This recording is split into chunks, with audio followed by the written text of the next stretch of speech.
திமுக versus AIADMK என்றிருந்த களம் இப்போது திமுக versus தாவேகா என மாறி திமுகவின் எதிர்ப்பு முகமாக உருவெடுத்த முதல்வர் விஜய்.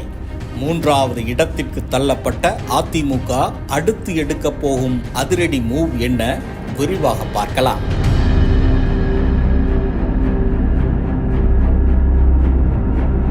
அஇஅதிமுக தான் உண்மையான மக்கள் இயக்கம்.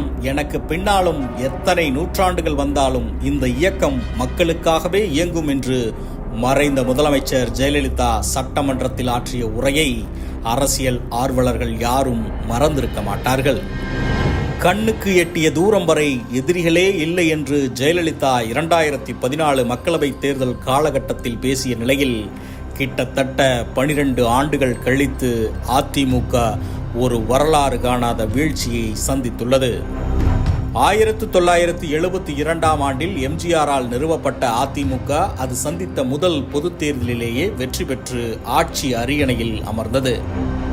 எம்ஜிஆர் மறையும் வரை அக்கட்சி சட்டமன்ற தேர்தலில் தோல்வியை சந்திக்காமல் ஆளும் கட்சியாகவே நீடித்தது.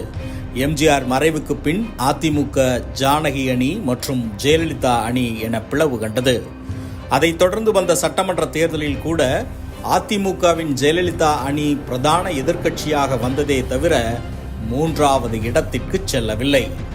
அதன் பின்னர் ஜெயலலிதா ஒருங்கிணைந்த அதிமுகவின் தலைவராக பொறுப்பேற்று நடைபெற்ற 1991 ஆண்டு சட்டமன்ற தேர்தலில் அக்கட்சி மீண்டும் ஆட்சி அரியணையில் அமர்ந்தது. பின்னர் 5 ஆண்டுகள் திமுக ஆட்சி, 5 ஆண்டுகள் அதிமுக ஆட்சி என்ற நிலை 2011 வரை நீடித்தது. அதன் பின்னர் தான் ஜெயலலிதா தொடர் வெற்றிகளை பதிவு செய்து அதிமுகவை தேர்தல் வெற்றிகளின் உச்சத்திற்கு கொண்டு சென்று நிறுத்தினார். 2011 ஆண்டு அதிமுக தேமுதிக கூட்டணி பிரம்மாண்ட வெற்றி. அதைத் தொடர்ந்து 2014 மக்களவைத் தேர்தலில் தனித்து போட்டியிட்டு 37 தொகுதிகளில் வெற்றி. அதன் பின்னர் 2016 ஆண்டில் 234 தொகுதிகளிலும் இரட்டை இலையை நிறுத்தி தொடர்ந்து 2வது முறையாக முதலமைச்சராக வந்து சாதித்தார். ஜெயலலிதாவின் எதிர்பாராத மறைவு என்ற புள்ளியில்தான் அதிமுகவின் இந்த பெரும் வீழ்ச்சி ஆரம்பம் தொடங்கியது. ஜெயலலிதா மறைவுக்கு பின் சசிகலா கட்சியையும் ஆட்சியையும் தன் வசம் கொண்டு வர முயற்சித்தார். அக்கட்சியின் இடைக்கால பொதுச் செயலாளராக சசிகலா பொறுப்பேற்று சில வாரங்களில் முதல்வராக பொறுப்பேற்க தயாரான போதுதான் ஓ பன்னீர்செல்வம் தர்ம யுத்தத்தை தொடங்கினார். தொடர்ச்சியாக சசிகலா மீதான சொத்து குவிப்பு வழக்கில் தண்டனை வழங்கப்பட்டது. இந்த நெருக்கடியான காலகட்டத்தில் அவசர தீர்வாக தான் கட்சியை தினகரனிடமும் ஆட்சியை எடப்பாடி பழனிசாமியிடமும் சசிகலா கொடுத்து சென்றார். ஆனால் மாதங்கள் செல்ல செல்ல காட்சிகள் மாறி தினகரன் வெளியேற்றப்பட்டு OPS EPS சேர்ந்து கொண்டனர். கட்சி இவர்களின் இரட்டை தலைமை வசம் சென்றது. அதைத் தொடர்ந்து அக்கட்சி 2019 ஆண்டு மக்களவைத் தேர்தலுடன் சட்டமன்ற இடைத்தேர்தலையும் சந்தித்தது. மக்களவைத் தேர்தலில் தேனி தொகுதியை தவிர ஏனைய 38 தொகுதிகளிலும் அதிமுக கூட்டணி தோல்வியை தழுவியது.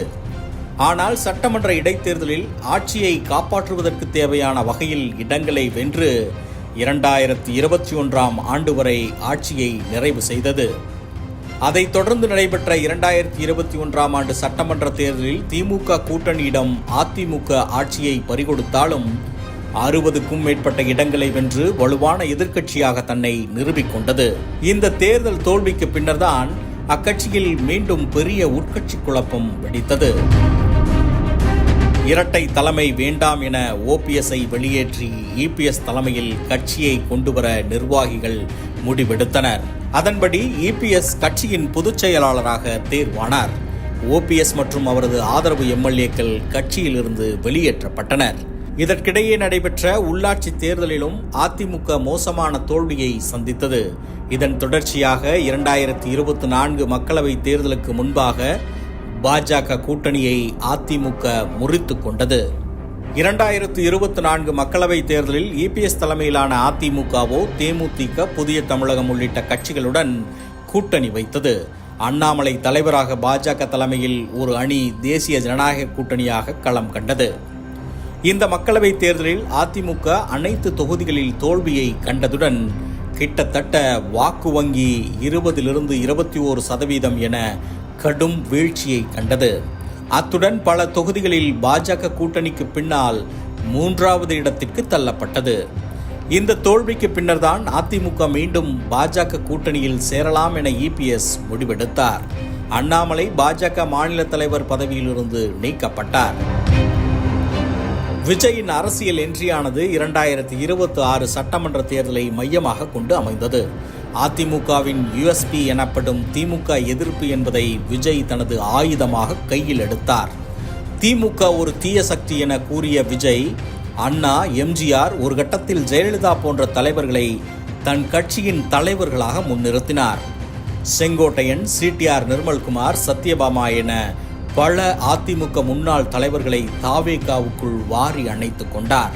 ஒரு கட்டத்தில் இதை எப்படி எதிர்கொள்வது என்று அறியாத இபிஎஸ் தாவேகாவை அதிமுக கூட்டணிக்குள் கொண்டு வர நேரடியாகவும் மறைமுகமாகவும் சமிக்கைகளை கொடுத்து பார்த்தார்.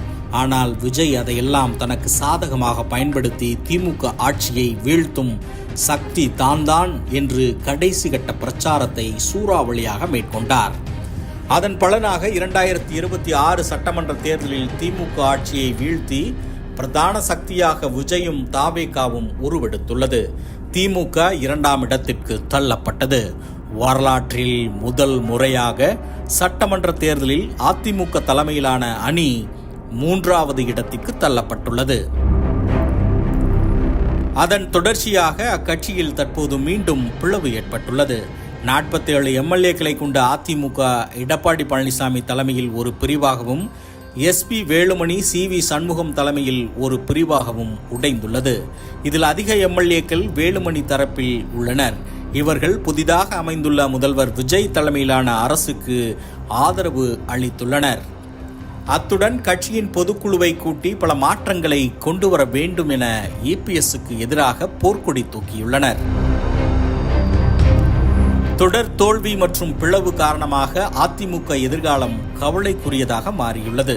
இந்த நிலை அக்கட்சியின் தொண்டர்களின் மனநிலையை தொய்வடைய செய்துள்ளது.